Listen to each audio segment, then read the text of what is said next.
سبيل الدموع سبيل مريح تنهد يا صاحي كي تستريح. کیا کئی نوافل کو ایک نیت کے ساتھ ادا کر سکتے ہیں یا نہیں؟ مثال کے طور پہ ہم مسجد میں آتے ہیں تو وضو کرتے ہیں، وضو کرنے کے بعد مسجد میں آتے ہیں. آپ کو پتہ ہے کہ مسجد میں آنے کے بعد تحیۃ المسجد پڑھنی ہے. دوسری نماز ہے تحیۃ الوضو، وضو کے بعد 2 رکعت نماز پڑھی جاتی ہے جب بھی آپ وضو کریں، ہے نا؟ تو اس کو تحیۃ الوضو کہتے ہیں، تحیۃ المسجد کہتے ہیں. اس کے علاوہ بخاری کی حدیث ہے کہ بین کل اذانین صلاۃ، ہر 2 اذان کے درمیان نماز ہے اور وہ نماز 2 رکعت ہے. اذانین سے مراد اذان اور اقامت ہے نا؟ یعنی جب اذان ہو جائے تو اذان ہونے کے بعد اقامت سے پہلے 2 رکعت نماز پڑھنی ہے. اس کو ہے نا صلاۃ الوقت سے بھی بعض علماء نے تعبیر کیا ہے. تو یہ 3 نمازیں ہیں، ہے نا؟ ایک تو وضو کی نماز، دوسرے مسجد کی نماز اور تیسرے اذان کے بعد کی نماز. تو ایک شخص مسجد میں آیا اور آنے کے بعد اس نے ان تینوں نمازوں کی نیت کر لی اور 2 رکعت پڑھ لیا، ہے نا؟ تو کیا ایسا کر سکتا ہے؟ علماء نے لکھا کہ یہ جائز ہے. یہ جائز ہے کہ ایک شخص جو ہے نا 2 رکعت پڑھے اور تینوں نماز کی نیت کر لے، تو انشاءاللہ اس کو تینوں نمازوں کا اجر ملے گا. اس سلسلے میں ایک چیز یاد رکھیں کہ علماء نے قاعدہ بتایا ہے اور اس قاعدے کے مطابق ہی اس مسئلے کی تطبیق جو ہے نا ممکن ہے. قاعدہ یہ بتایا کہ نمازیں 2 طرح کی ہیں. ایک وہ نمازیں جو مقصود بالذات ہیں، یعنی جو نماز مستقل نماز کہلاتی ہیں اور ان کو جو ہے نا کسی وقت یہ کہتے ہیں کسی سبب کی وجہ سے فرض نہیں کیا گیا ہے، جیسے فرائض وغیرہ ہیں، ہے نا؟ یا اور دوسری نمازیں ہیں. کچھ نمازیں ایسی ہیں جو مقصود بالذات نہیں ہیں، یعنی ان نمازوں کا تعلق بعض اسباب کی وجہ سے وہ نمازیں پڑھی جاتی ہیں. جیسے تحیۃ المسجد ہے تو یہ اس لیے پڑھی جاتی ہے کہ ہم مسجد میں آتے ہیں، ہے نا؟ تو یہ نماز جو ہے نا مقصود تو ہے لیکن مقصود بالذات نہیں ہے، بلکہ مقصود بسبب دخول المسجد ہے. یعنی اسی طریقے سے صلاۃ الوضو جو ہے یہ مقصود بالذات نماز نہیں ہے بلکہ وضو کی وجہ سے یہ نماز پڑھی جاتی ہے نا؟ اسی طریقے اذان کے بعد جو 2 رکعت ہے یہ بھی مقصود. تو جو نمازیں مقصود بالذات نہیں ہیں ایسی تمام نمازوں کو ایک ساتھ ایک نیت کے ساتھ اگر پڑھیں تو نماز ہو جائے گی. لیکن جو نمازیں مقصود بالذات ہیں، ہے نا؟ جیسے فجر کی نماز ہے یا فجر کی سنت ہے، سنت راتبہ ہے، یہ مستقل نماز ہے اور یہ مقصود بالذات ہے. تو کوئی اگر یہ نیت کرے کہ فجر کی جماعت کے ساتھ ہم نیت کر لیتے ہیں سنت کی بھی، تو یہ پھر سنت یہ نیت جو ہے نا صحیح نہیں ہوگی.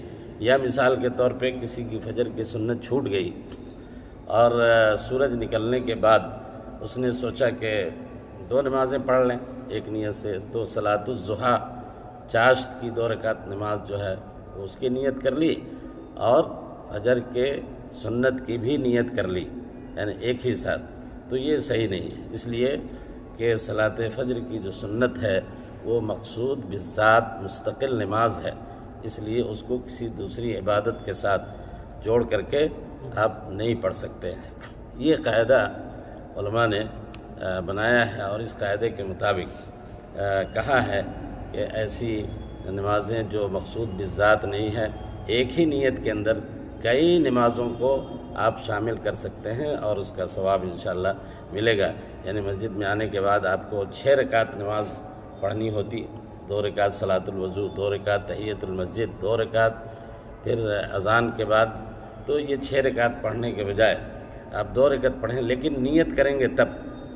انما الاعمال بالنیات، تو جو آدمی نیت کرے گا تو اس کو انشاءاللہ تینوں نمازوں کے ثواب ملیں گے.